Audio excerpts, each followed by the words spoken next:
आप देख रहे हैं बेधड़क खबरें।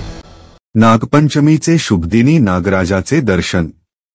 ज्ञानेशप्रसाद, ब्युरो चीफ, वाशिम।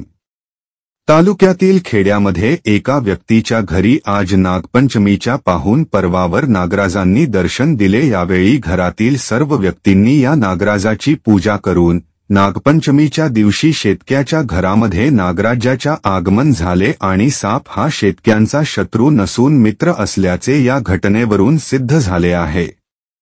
नागराजाची पूजा केल्यानंतर संबंधित शेतकऱ्याने रिसोड येथील भीमराव शिरसाठ या सर्पमित्राला बोलाविले आणि त्या सापाला या सर्पमित्रांच्या स्वाधीन केले। सर्पमित्राने तो साप रिसोड येथे आणून जंगलामध्ये सोडविण्यासाठी नागपंचमीच्या दिवशी नागरिकांना 10 मिनिटे दर्शन घडविले आणि त्यानंतर ते हा साप जंगलामध्ये नेऊन सोडणार असल्याचे न्यूज मराठीशी बोलताना म्हटले आहे।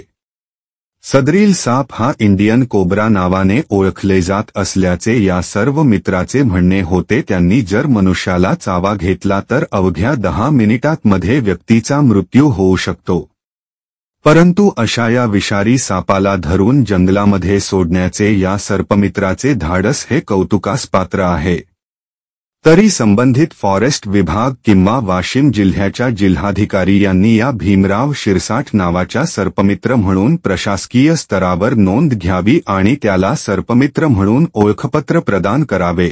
सबब हे सर्पमित्र कोणत्याही व्यक्तीच्या घरी साप निघाल्यास फोन आल्याबरोबर तात्काळ होऊन जातात आणि पुढील अनर्थ टाळतात। अर्थातच एखाद्या व्यक्तीला किंवा घरातील लहान मुलाला हा सापापासून वाचवितात। सर्पमित्र हे सापापासून व्यक्तीला वाचवतात तर साप हे शेतकऱ्यांच्या शेतीमध्ये असलेले छोटे मोठे पिकाची नासाडी करणारे जीव नष्ट करून शेतकऱ्यांच्या शेतातील पिके वाचवतो। त्यामुळे सर्प आणि सर्पमित्र हे दोन्ही शेतकऱ्यांचे मित्र म्हणल्यास वावगे ठरणार नाही। तरी रिसोडच्या तहसीलदारांनी या सर्पमित्राची दखल घेऊन त्याचा योग्य तो सन्मान करावा व त्याला सर्पमित्र म्हणून ओळखपत्र द्यावे अशी उपस्थित नागरिकांनी आपल्या प्रतिक्रिया देताना मागणी केली आहे।